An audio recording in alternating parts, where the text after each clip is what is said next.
Hello, this is part 4 of my How to Survive Roy Masters video series. I'd like to address one of the most basic ways that I believe Roy Masters hinders and harms people with his teachings. He maintains that anything that makes you feel good or that makes you feel good about yourself is a bad thing. In fact, any feeling at all that you have is bad and dangerous and hypnotic. Humans are meant to be emotionless. He also teaches that the human ego is tantamount to an alien identity within us. He used to call it Hell's Angel and maintains that if you have an ego response to anything, you've fallen into a hypnotic state. Take these teachings to their ultimate goal and you'll find that Masters teaches not to think, and not to feel, and not to respond to anything whatsoever. What's really interesting is that Masters himself is a walking contradiction to what he preaches because his program doesn't even work for him. Even a casual observer can see that he just basks in the glow of his own admiration of himself. He has a very large, oversized ego, in other words. Or that he gets angry and impatient with some of the people who annoy him on his radio show on a regular basis. And there's nothing wrong with that, really, except for the fact that he's just not honest about the possibility that he might be kind of wrong about some of the things that he teaches. To me, his endeavor to eliminate the ego and erase emotions from people is a very, very damaging and detrimental thing. And he actually proves the point that it's not even possible to do so. Therefore, I suggest, number 1, seek pleasure. Do the things you enjoy, and don't worry about losing yourself or that you're falling into a hypnotic state when you feel good about something you're doing. A good example is music. I remember when I was a Roy follower, I noticed that if my skin was tingling because of an emotional response to music, I'd feel terrible and guilty and fearful that I was getting hypnotized by the music. I was afraid that if I lost myself in the music, I'd be lost forever. Never fear. You can lose yourself in something enjoyable and you'll always find your way back to yourself. Don't be afraid of pleasure. Just relax and enjoy all the things you used to enjoy. Music, entertainment, hobbies, or whatever it is. Don't deprive yourself of enjoyment as if you were doing something wrong, including socializing and enjoying the company of friends.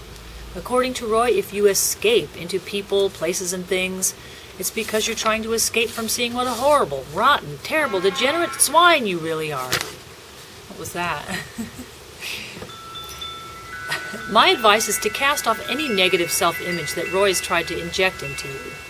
Enjoy what you like without apologizing to yourself over it. Number 2 is learn to feel good about yourself. Recall the times that you've ever done anything that made you feel proud. Build yourself up. Seek out ways to validate yourself and your own sense of self-worth. Look for supportive people who like you as you are. Even though Roy says, the worst kinds of people are those who love you just as you are, because you are not lovable.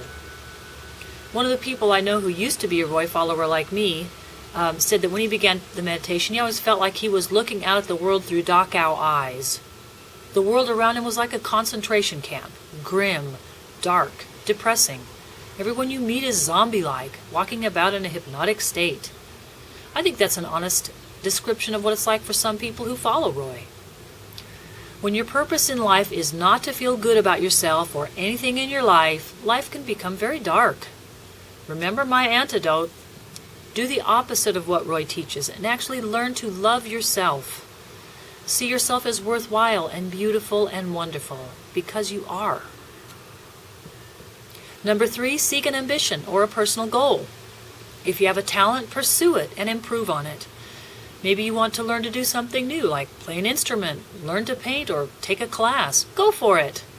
Roy always taught against being ambitious about anything. That ambitious people are psychopaths. Actually, the truth is, ambitious people are often very successful. This is a matter in which there are a lot of individualities between people. Some people are just naturally more ambitious and aggressive than others. Some people are a little more laid back, which is fine. Individuality and diversity are great. We all don't have to be carbon copies of an image that Roy tells us we must be like. People who follow Masters are sometimes very passive. They just quietly meditate and don't make any decisions about their life. Instead, they wait for the right thing to do to be revealed to them. Sometimes they stagnate in that state, and their life goes nowhere, as it did with me.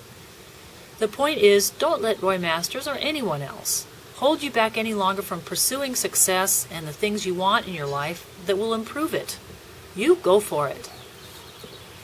Finally, as you step back from your involvement with Roy, in time you'll realize for yourself which teachings he gives that are good and helpful and which ones have no value for you. Give yourself some credit for recognizing the things that he says that are really good advice, such as, forgive people who have wronged you. Don't return hate for hate. Be patient and kind to those around you. Make allowances for people who either knowingly or unknowingly treat you bad. Forgive them right on the spot before letting resentment take a hold of you. Don't be judgmental of others. Hold on to the courage of your convictions. That's all good stuff. His teachings about sexuality and sexual orientation and things of that nature, that's a very personal matter, and you should explore that in the private honesty of your own heart. Masters tends to be extremely authoritative about such matters and states his opinions as if they were facts set in stone. Very often, people who believe in Roy will try and totally rearrange their lives accordingly. The question to you is, what do you think about these things? If you're not sure, pursue your own understanding about this issue. Read about it. Go to lectures or find interesting forums about it. Take part in discussions about it. If you're a Christian, seek out a well-respected pastor or a Christian counselor for advice and guidance.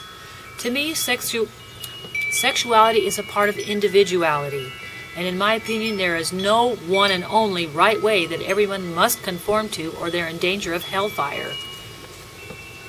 Here are my final thoughts.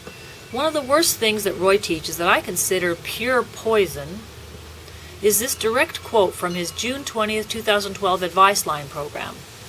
All the women come into the world hating all men, wanting power over them, and the good ones want to find a man that can stop them because they can't stop themselves.